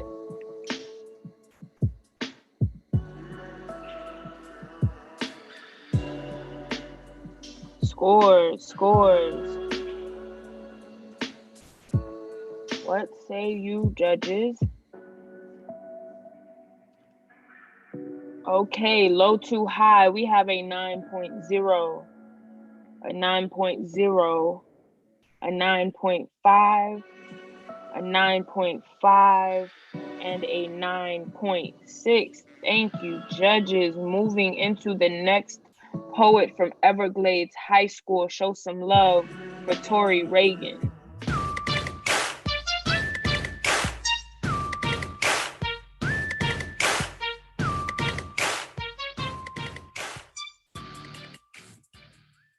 Don't stay in one aisle too long. Don't move when you get pulled over. Don't cause a scene. Don't be angry. Well, I'm angry. Uh-oh. It's the angry black woman talking about how she's angry and black. Well, it's hard not to be angry when you're black. I'm angry at the fact that my skin color is seen as a costume where you can try on at your convenience, but take off if it becomes too uncomfortable. Instagram photos 10 shades darker. Are you trying to look like me?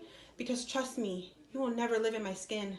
You will never deal with the trauma of refreshing your page to see 10 other names of victims who have died at the blades of racism. I'm angry at the backhanded compliments. As if I'm supposed to carry, oh, you're pretty for a black girl, like some type of badge. You perpetuate your idea of beauty standards I do not meet because your definition of beauty excludes people like me. I'm angry that at the end of every search I have to add for black girls, hairstyles for black girls, makeup for black girls, since the representation still does not exist for black girls. I'm angry at the white girls who embed cornrows in their hair without knowing that those rows guided my ancestors to the roads of freedom.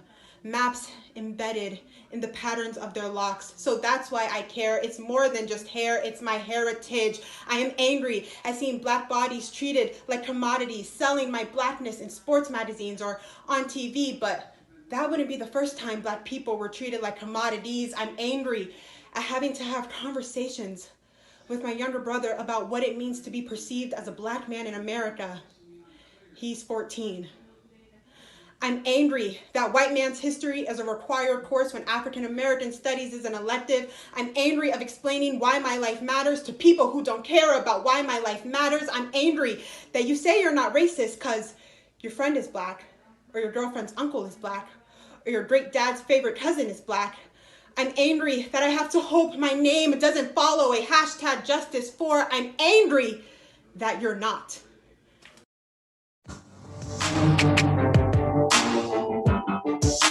Come on, poet. Thank you.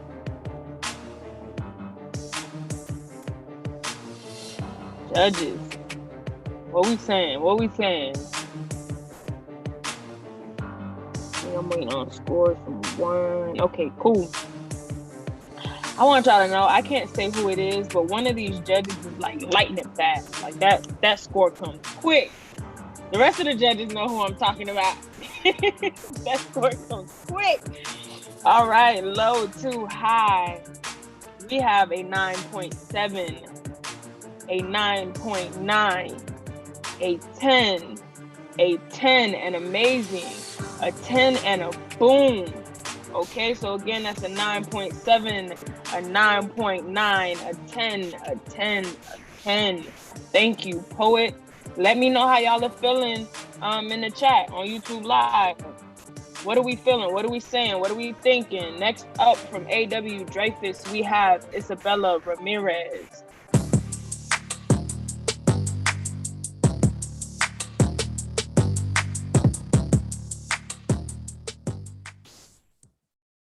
The following poem contains descriptions of sexual assault and violence. Viewer discretion is advised. My name is Isabella Ramirez, and I am from Dreyfus School of the Arts. So I'm at the roller rink. It's 2017, and Boom Boom Pow by the Black Eyed Peas beats beneath polyurethane wheels as my 4- and 7-year-old cousins get their skates laced up by my aunt, who brags about her past as a derby girl and how she'll skate laps around us, literally. We've left our brothers and fathers at home because it is girls only up in here, and this is our ladies' night. I don't know how to skate very well, but I reserve my aunt's hand-holding for my cousins and stay alone near the rink's ledge until a 15-year-old boy mistakes me for the wall when he comes up behind me and grabs me by the breasts. He doesn't let go until I'm falling to the ground from trying to break his grip.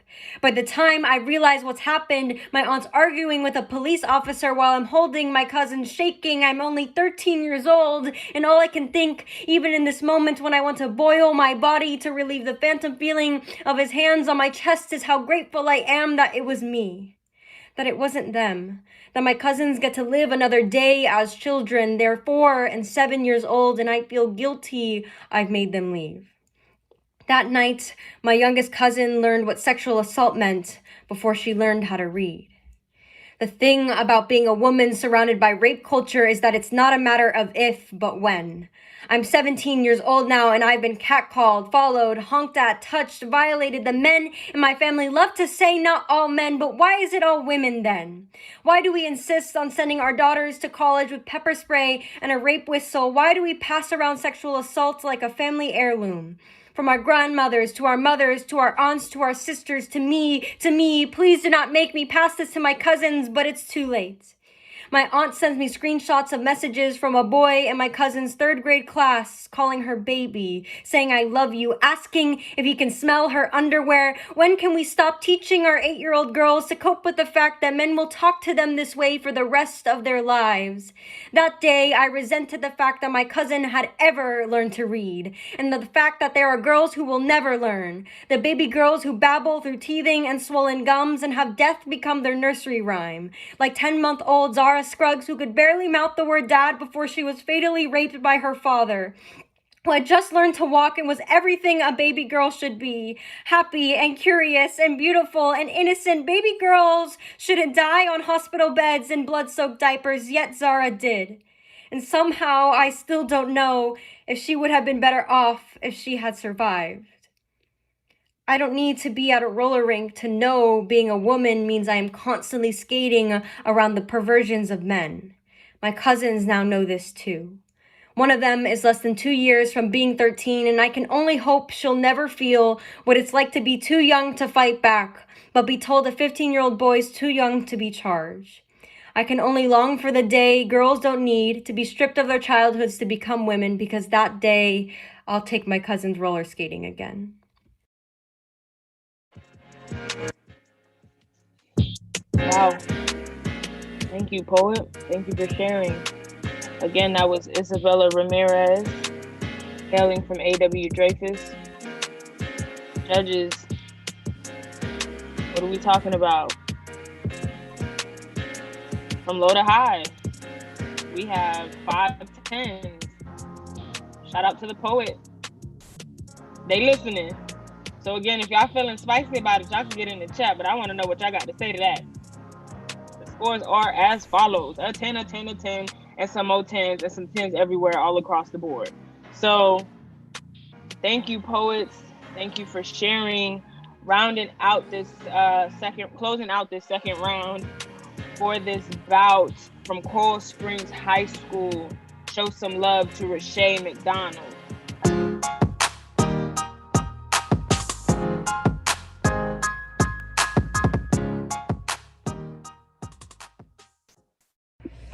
Patience is something I think I'm pretty good at. Sitting back, relaxing, and letting my mind go blank. There were flowers in full bloom, barely even leaving room for the children zooming past the roses. They were a deep red, kind of like cherries or a sweet watermelon or like blood. I can't think straight. My mind keeps going astray in a haze, going back to the past, going black. There we go again. Black, black, black. The color of my skin, the cage that I'm trapped within, and this one doesn't have a key, the repeller of my beauty. Because even though it was only skin deep, it was never associated with my skin black. The loser because it was never light enough to win, because how could victory be given to something darker than a paper bag? It never passed the test. Black, the color associated with pain, because it carries the history of people who have watched their freedom disappear down the drain, like they wish they could off those ships, like they wish they could from those whips, like they wish they could from masters who bought and sold them like pieces of furniture. Oh wait, my bad. Furniture was still respected more than those black people were made into 3/5 of a person. Even though we are the essence of humanity, do your research. Black tears have been run dry, because how many more tears can a carcass cry? They put our freedom on layaway and are now asking us to give them a receipt for a transaction we never agreed to. Black blood is embedded in the clothes you wear, yeah, because we were still whipped even with the help of the cotton gin. Black tears are in the water that you drink as we drown to escape enslavement, because even death was better than that. Black skin are the streets that you walk on. Don't try to forget how we were skinned alive. Black is this country's foundation, and it's as dark as the 3Ks that America tries to hide. And even now, black people are still disrespected, criminalized, shoved aside, fetishized, ostracized, villainized. Need I say more? It always baffles me how the oppressor never ceases to victim shame the oppressed. Black is me, and to be honest, it can get pretty tiring, because even a black girl can't be strong all the time. We are entitled to vulnerability too, but thank God, patience is always something I've been pretty good at. So I will patiently play our song on repeat while I wait for the rest of the world to come around, because the truth is, no matter how much they try to put us down, black won't crack. Black is beautiful, and thank God that beauty is more than just skin deep, because how could we ever expect something so shallow to find its way through the depth and richness of our mesmerizing skin? In every complexion we win, that paper bag can be burned, because unlike our blackness, when placed in the sun, it can't handle the heat. We walked so that everyone else could run. Please don't forget that it's from the darkness that light could come. So as I sit back and relax, I will let my mind go black as a little throwback in memory of my people and my history, who will always plague my mind even if the rest of the world tries to forget. Because even though we may be black, we will never fade into the darkness. Come on, poet. Come on, poet. For our final poet in the second round for this bout, what are the scores looking like? Low to high. We have a 9.0, a 9.1, a 9.3, a 9.5, and a 9.5. Again, that is the conclusion of round 2 for this bout. Judges, please check the chat to see that message. For our third round, as I mentioned before in the script, I'm talking all night. As I mentioned before in the script, we're doing things a little differently for this competition. Poets will get to perform first and second round, And then for the third round, 8 of our poets will become audience members, and the top 3 indie will perform in that third round, and then their rankings will come from their scores being tabulated. So we're tabulating scores right now to determine those top 3. Stay tuned.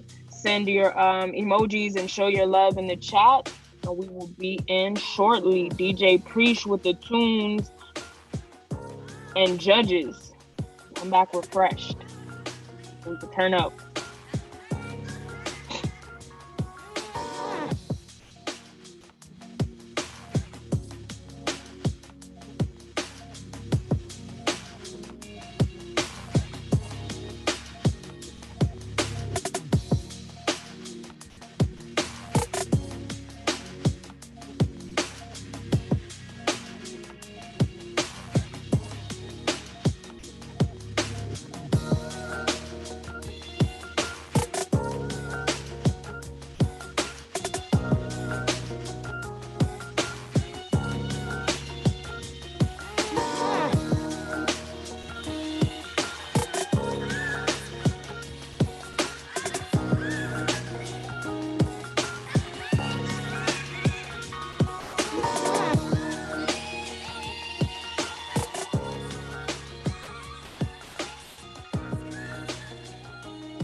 While we're waiting, I know that there are a lot of sponsors, family members, and friends that are in this chat on YouTube Live. Please reach out to the poets. Please get in touch with the poets.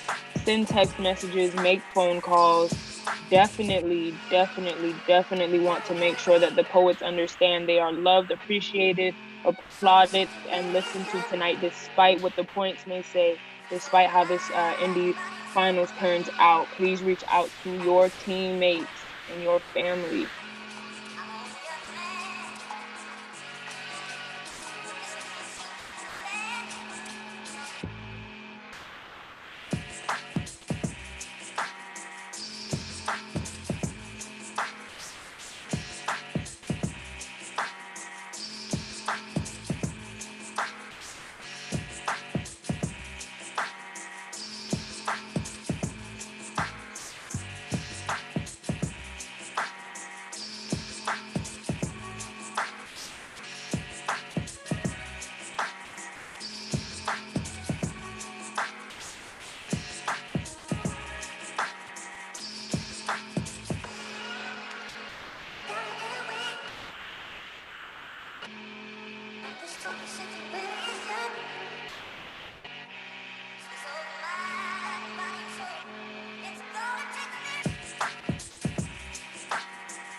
Judges,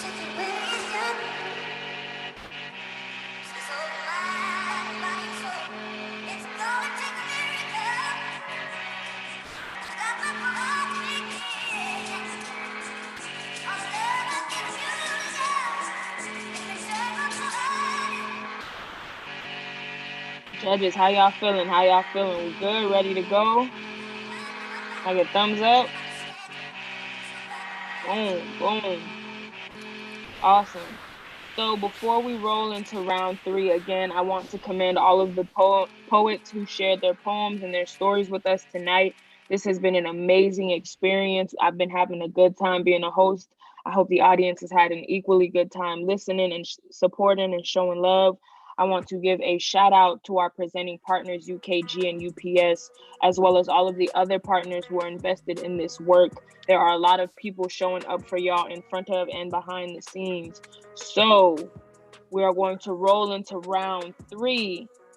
First up, representing Miramar High School. Show some love for Cordell Jones.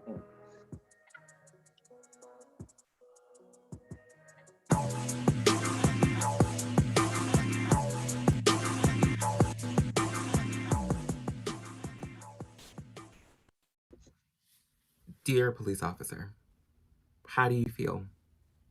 Do you feel? Are you scared to feel? Being empathetic with apathetic tendencies, targeting the community you serve like a devil's residency. How do you sleep? Do you see the lights in your head? The blistering vision of your rights being taken away, causing dread, the red and blue light shining on bodies, those that you've never met but of same flesh and blood. Do you try? Try to change what you see? Or do you turn blind eyes, bleach the scene to cover it up, hiding your scars with fading paint, though the ghostly white marks show through? Are you an alien? Because you must be trying to see what red blood looks like. I guess this is the easiest way to probe us. Why don't we flip the script and try to find out what's underneath y'all? Do you have anxiety? No, not when you order a McDonald's breakfast meal and complain that you only got the coffee, or when you try to return an item that's non-refundable and get scared to break out into unwanted fight choreography. Do you truly feel anxious? Doing tasks that you find scary, I guess? Holding toy guns, eating Skittles, being who you are and just getting stunned, being in your apartment, driving, having a mental illness. Is any of that fun for you? You anxious? Because I don't think you are.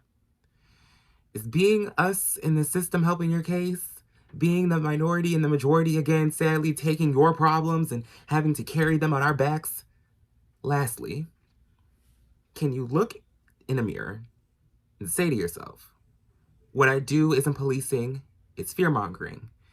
Taking over places and money, causing suffering while I'm conquering, working to not kill a specific person for no reason isn't the goal. And I no longer want to perpetuate and assassinate those who don't look like me and increase their mortality rate, not just for empty applause, but truthfully for justice by law. Or do you think that entire statement is just a mirage? Thank you.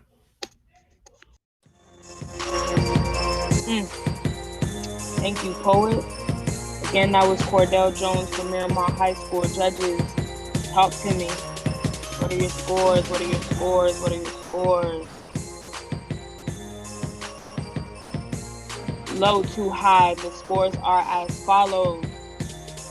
We have a 9.7, a 9.9, a 9.9, a 9.9, and a 10. Again, that is a 9.7, a 9.9, a 9.9, a 9.9, and a 10. Thank you, poet, so much for sharing your story and your truth. Next up to the mic, coming from, give me 1 second, get a hold of my notes here. Coming from Everglades High School, show some love to Tori Reagan.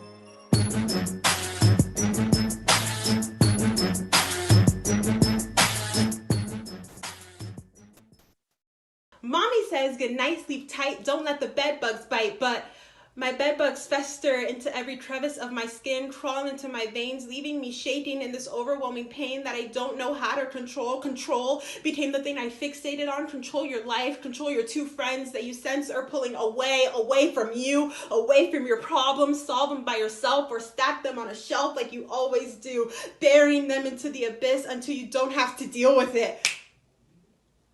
She's always been like this, spiraling into thoughts that keep her up at night.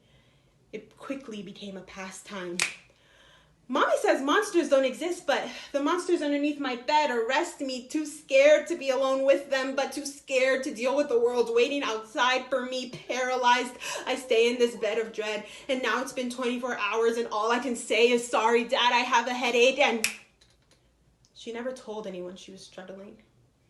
She covered them with white lies. She knew her issues wouldn't just disappear, but she thought she was better here, alone, drying her own tears. I'm only 9. Is this normal? It doesn't feel benign. Surely you know the feeling of when it gets harder to breathe and harder to see and harder to be. And I hope when I'm older I learn to cope. Hopefully the coping doesn't lead me to choking on the weight of my own breath. I'm only 17 now, but I wish I could tell her it gets easier. Not the attacks, but learning not to crumble under their weight. I plaster a smile throughout my day, saying I'm okay, hoping one day I will truly feel that way. But when I lay my head on my pillow at night, it's hard to overcome the feeling of wanting to dissipate into dust. I am displaced in my own fate, struggling to escape endless feelings of disgrace. If I got erased, would anyone trace the lining of my death case? Her anxiety boils over her like a wave of scorching hot fire, a flame that cannot be put out, but that I've learned to tame. I've learned to breathe. An activity that doesn't come so easily when your mind is racing a mile a minute. The truth is, a part of me feels for her. Her childhood ripped away before she had a chance to truly live. I hold her close to me, and though I cannot guarantee that things will look up soon, they do eventually. I wish I could tell her that everything will be okay.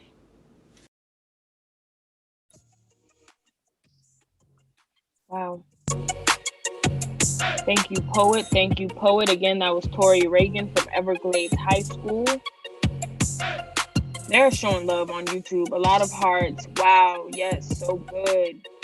For all the poets, they're showing love. They are listening to the poem, poets. So hopefully y'all are listening as well. The scores from low to high are as follows: 9.8, 9.8, 9.8, 9.9, and a 10. Thank you so much, judges, as we roll into our third poet, our final poet for round 3, representing A.W. Dreyfus. Show love for Isabella Ramirez.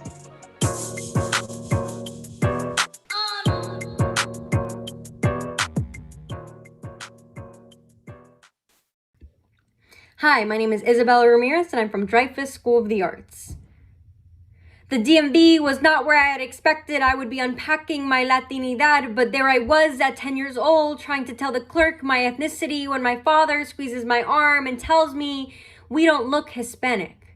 You can imagine my confusion as I looked at my very much Hispanic-looking papa and didn't know why he wanted to hide that his furrowed brows were like the Andes, sharp and prominent among forehead wrinkles that ran deep like Rio Guayas. Even as he spoke to me, his accent was somewhere between the thickness of Amazonian trees and the rain trickling on their leaves, depending on the word. In that moment, he was the equator splitting me into 2 hemispheres of Ecuatoriana y Americana, pushing me to stay north. Up until that point, I had thought my whole life that most of the shame of being Latina would come from others. But when I realized my family could only pack as much culture as they could fit into their luggage to make it safely to America, I understood why they left pieces of themselves stowed away on shelves in Guayaquil. I understood that the reason my father wanted to hide at the DMV was the same reason Mama hated living in Miami for more than just morning traffic. Why she didn't buy me my first pair of gold hoops until I was 13. Why she told me red lipstick was a statement only if used with modesty. Why my skin was the most Latina thing I was allowed to wear. It's why I learned chonga was the worst thing I could be, because being from El Pueblo was a greater insult to our lineage than any of our attempts at assimilation. When our proximity to whiteness becomes our safety, it's no wonder my family shelters behind light skin and Eurocentrism. We have learned that the American dream doesn't apply to Indios y Indias, so we become our own conquistadors and strip ourselves of our indigeneity. Spit it into test tube DNA kits so only 23andMe knows we're mestizo. We would give up gold if it meant a normal life in America. One without the green card jokes, the demands to speak English and go back to your country, the questions of where are you from and no, where are you really from. One without the fear of la migra, the difficulty of getting papers, but the ease of deportation. One without the detention centers only 27 miles from our home. One without the shame in my identity. One without the hiding and lying and wishing for something more. One without the need to conceal my pride, because I am prouder than proud and my family is too. All we ask is for a life where we don't need to hide at the DMV. One where we can blast merengue on rooftops and yell our best gritos and not care if we look too chonga or not. And if the gringos think we're being too loud, I'll have no problem telling mi familia we're not being loud enough.